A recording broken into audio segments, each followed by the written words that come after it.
the raid on Mar-a-Lago. Yeah. So this continues. Same people doing the same nonsense continue this hoax and raid Mar-a-Lago, which I believe we need to see what were they actually looking for. Yeah. I wasn't prosecuted because I did something wrong. I was prosecuted because I enforced the law to try to protect democracy.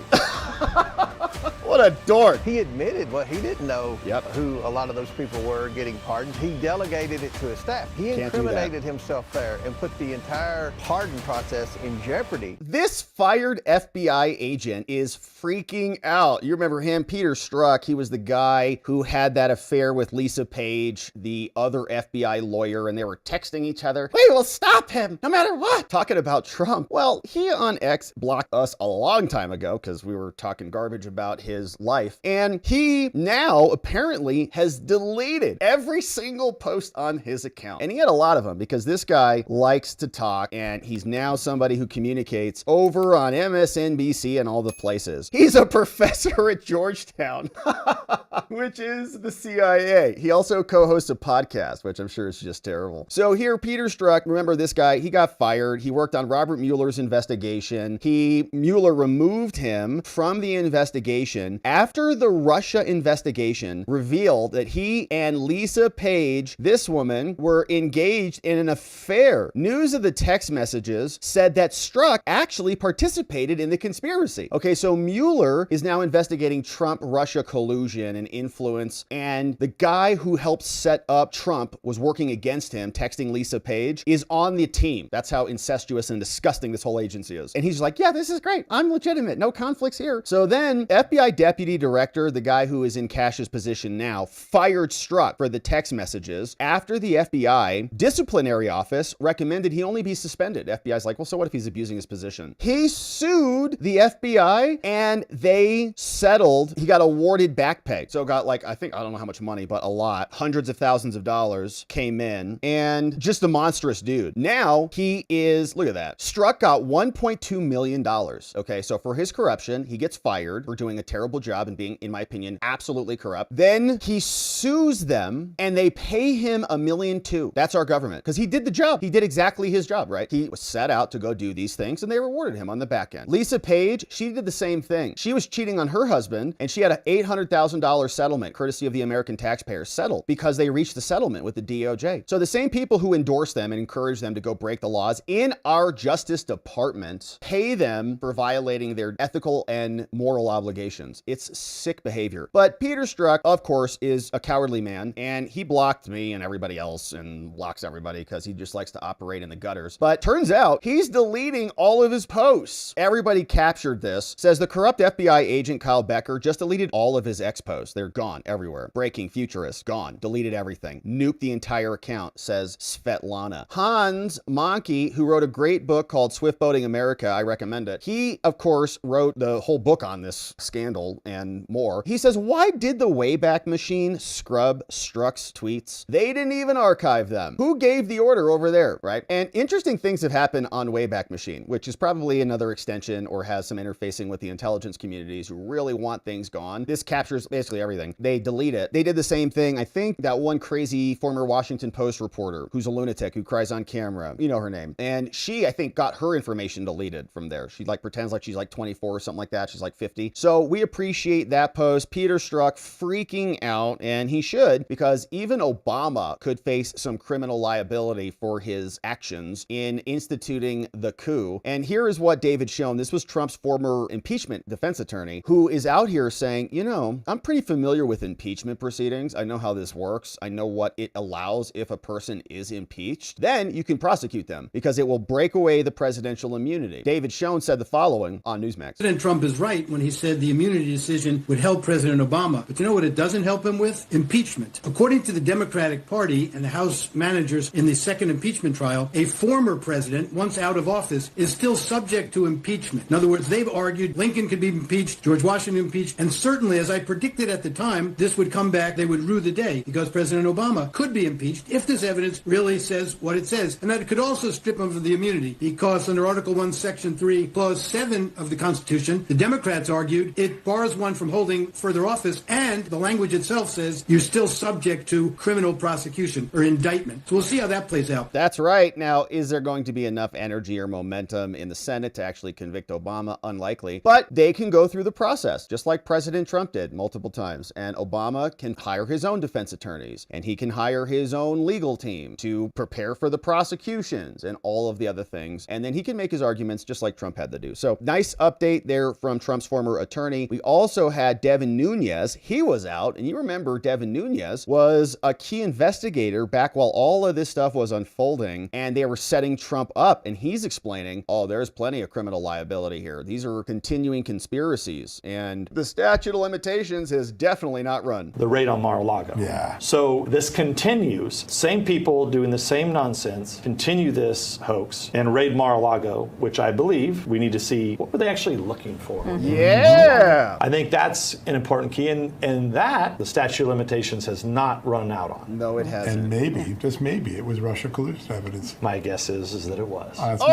That's a guess. Yeah, no, we it's don't the same know. thing. Yep. But all related, all the same people. They raid Mar-a-Lago, unprecedented on the home of a former president at the time. They raid Mar-a-Lago, same people, same hoaxes, same everything, but with the power of the Justice Department, with a fake special counsel, this guy Jack Smith. Yeah, not even real. It would tie it all together, Might of the wouldn't it? government. So there's all of that that needs to be looked at, and hopefully justice will prevail. Yeah, Jack Smith, not even a real boy, not even a U.S. attorney, not properly appointed at all. And they had him run it, and they appointed him as soon as Trump announced that he was running, and they adopted a bunch of other hack DOJ people who were already working against Trump to try to create crimes that didn't exist. Arctic Frost, Timothy Thibault, and the rest of them. Now, they're nervous about this. Our friend Julie Kelly, you know who she is. She's over on X at Julie_Kelly2. She's over on Substack, does great stuff, doing videos now, declassified.live. Shout out to Julie Kelly. She posted this clip of this J6er and a J6 prosecutor who's another person who got fired. There is some accountability happening in the DOJ. Pam Bondi has fired some people. We've seen that for sure. Fired a lot of the Jack Smith team, fired J6 prosecutors. The FBI has now been ordered to deliver over documents on who the rest of them are. And so hopefully everybody who was involved gets canned, including the file clerks. Sorry, you got to go too. Here is what this whiny prosecutor had to say. So I prosecuted those cases for 2 years. I joined the Capitol Siege section of the DC U.S. Attorney's Office as a volunteer. Pathetic. And then for the next 2 years, I prosecuted people who assaulted police officers. Oh, yeah. Who tried to storm the Capitol. You mean like Ray Epps? You guys gave him a misdemeanor, you gave him a telephonic plea deal, and you had Adam Kinzinger racing him around like he was a national hero who got attacked by MAGA illegitimately. And by the way, how many were there total? Like 1,500 cases, plus or minus some. 1,500 for years. How many hundreds of prosecutors or hundreds of employees were on this case? They sit and talk about this like this is a big thing, like this is like the creme de la creme of their career. Probably because it is, because their lives are so meaningless. Prosecuted a man who sought to take Congress people hostage. Prosecuted people who brought weapons into the Capitol. Those were righteous cases. Those were people who admitted breaking the law, or who juries found guilty of DC juries. I wasn't prosecuted because I did something wrong. I was prosecuted because I enforced the law to try to protect democracy.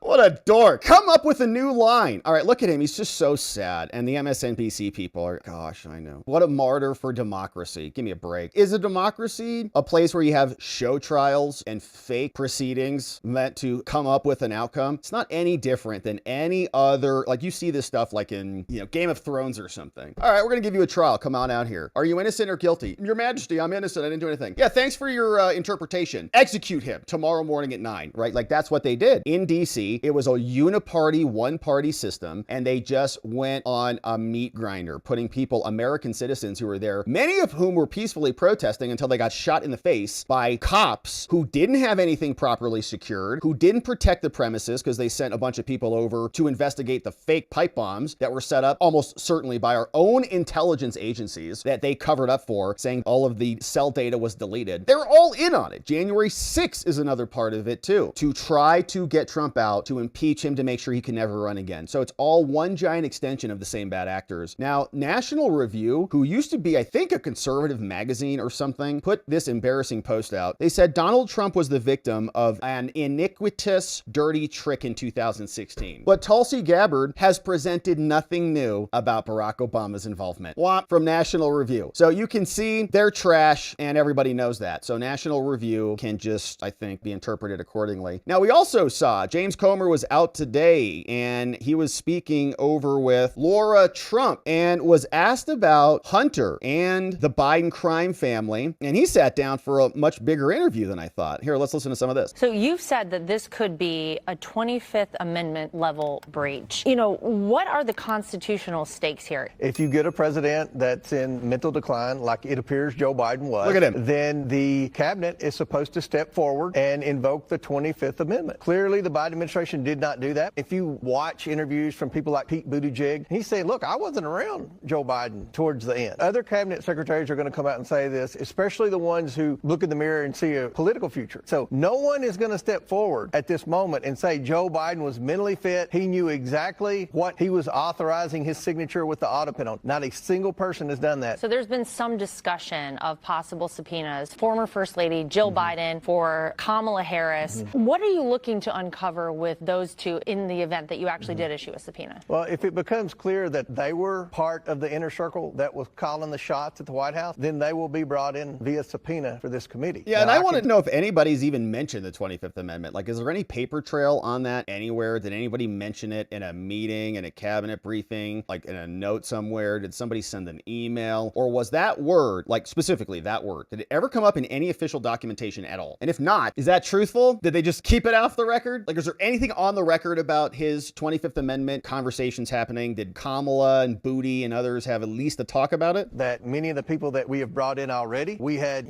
pages and pages and binders of questions asked. A lot of the questions were obviously going to be centered around what role Jill Biden, what role Hunter Biden, and what, if any, role Kamala Harris played in the decision-making process down the stretch. But they're obviously pleading the Fifth Amendment. So if we can't get witnesses to answer that question, then I think the odds are very high that you will see a subpoena come out of this committee for Jill Biden and Hunter Biden. Can a president legally outsource his signature, and by doing that, his authority, without informing Congress, without informing the American people? I would argue you're only supposed to use the Autopen on anything that's not legal in nature. This investigation isn't about whether or not it's legal to use Autopen. This investigation is, was Joe Biden mentally fit to make those decisions? Joe Biden have any idea what was being stuck in that Autopen and his signature being forged on these documents? Yeah, it's and fraudulent. If you go back to the New York real. Times interview that Joe Biden gave, he admitted, well, he didn't know who a lot of those people were getting pardons. He delegated it to his staff. He incriminated himself there and put the entire pardon process in jeopardy in his last few months in office, because the president himself has to know who he's pardoning. That is the absolute last check and balance in the whole judiciary process. There was an executive order that the speaker referenced, and Joe Biden had no idea that he had signed it. So there's a lot of evidence that would suggest he probably didn't know most of the documents he was signing. A lot of the problems that President Trump's having in court is because of some of these executive orders that were signed in the lame duck period of the Biden final administration, months. when by all accounts he was completely shut out of the presidency. And I think this investigation is going to show that Joe Biden had no idea what was going on with that Autopen, and I think that could be used in a court to make many of these executive orders and pardons null and void. Yes, let's go, James Comer. Now, we also had another very interesting conversation. We don't hear from the CIA director a lot, historically speaking, especially when they're in the position of power. John Brennan, who's former CIA, he hangs out with Jen Psaki all the time. He's got like no friends. She's like, okay, you can come on my show, John. So then he comes on there, but generally, we don't hear a lot from the CIA director. And here is John Ratcliffe saying there were real problems here. It is not legitimate spycraft or tradecraft. What was done was criminal and is being investigated. Our audience knows this, thanks to you and thanks to Devin Nunes. Our audience is well aware of what took place here, but we want to see accountability. Many of the statute of limitations have expired. It's been almost 10 years for many of these folks who did this, but John Brennan testified to Congress, and so did Hillary Clinton, within 5 years. I think it was in 2020, and then again in 2021. Are those statute of limitations still live? Tell me if, in fact, we could see a criminal prosecution here, as you just the other day, 3 weeks ago, have in fact referred criminal referrals to the DOJ. Let's go. Well, Maria, so part of what came out last week was about how John Brennan, Clapper, Comey, they all pushed the known fake Steele dossier into intelligence community assessments and as the basis for Crossfire Hurricane and all that. But what hasn't come out yet, and what's going to come out, is the underlying intelligence that I have spent the last few months making recommendations about finding final declassification and sent that to the Department of Justice that will come out in the John Durham report classified annex. And what that intelligence shows, Maria, is that part of this was a Hillary Clinton plan, but part of it was an FBI plan to be an accelerant to that fake Steele dossier, to those fake Russia collusion claims by pouring oil on the fire, by amplifying the lie and bearing the truth of what Hillary Clinton was up to. And you're right, Maria. John Brennan testified to John Durham in August of 2020. He also testified to the House Oversight Committee in 2022. Hillary Clinton testified before John Durham under oath in 2022. James Comey testified before the Senate committee in September 2020. All of that's within the last 5 years. And much of that testimony is frankly completely inconsistent with what our underlying intelligence that is about to be declassified in the Durham annex. Fraud. It's fraudulent. What that reflects. And so can't lie to Congress. Pam Bondi does have a can't lie strike under force. It is a different Department of Justice, a different FBI, and an opportunity to look at how these people really did conspire to run a hoax, a fraud on the American people and against Donald Trump's presidency. And so coming forward, we understand that they did this, but now we need to understand how they did this. And I think that's why you see the left losing their minds over this, Maria, saying, why are you spending time? This is vindictive. You're going back. This is Donald Trump, seeking retribution. Because they're freaked. They know they got caught. Donald Trump's election by the American people was a statement, Maria. They said to everyone, we know what you did to Donald Trump, and we reelected him because we know this was all fake. We know it was a hoax. Now we want to understand how you did it so that it can't happen again. And that's what this declassification process that we're undergoing right now, what's going on, why it's so important, and why there can be accountability and preventability to prevent these same people that did it in 2016 with the Steele dossier, with the Hunter Biden laptop in 2020 from doing it again in the future. So what I think I hear you saying is still an opportunity for indictment, potential prosecutions, accountability from those people who may have lied under oath, like John Brennan, James Comey, and perhaps Hillary Clinton. Well, that's why I've made the referrals that I have. DNI Gabbard has made referrals, and why we're going to continue to share the intelligence that would support the ability of our Department of Justice to make fair and just claims against those who have perpetrated this hoax against the American people and this stain on our country. Director, one other question on this. Tulsi, as well as President Trump, used the word treason. Yeah. Is there a statute of limitations on treason? Well, Maria, what I would say is this. There is no doubt in my mind that the people that we just talked about conspired. They conspired against President Trump. They conspired against the American people. And so I'll leave it to Pam Bondi and our Department of Justice, Kash Patel and our FBI to investigate the conspiracy to do what and what charges that they're capable of commit bringing. treason. But again, I don't think statute of limitations are going to impact, because in a conspiracy, Maria, the statute of limitation doesn't start to run until the last act in furtherance of that conspiracy. And Maria, part of why this is so important is the people behind this are still furthering the conspiracy. They're refusing to admit or acknowledge what they did in 2016 and what they did in 2020 was wrong. And so I think that's why this is so important and why I'm excited about what the American people will see very shortly and to continue to come. All right, so we're looking forward to the other portions of the Durham report coming out. We went through that at length when it was originally released, and we were very disappointed with what we saw.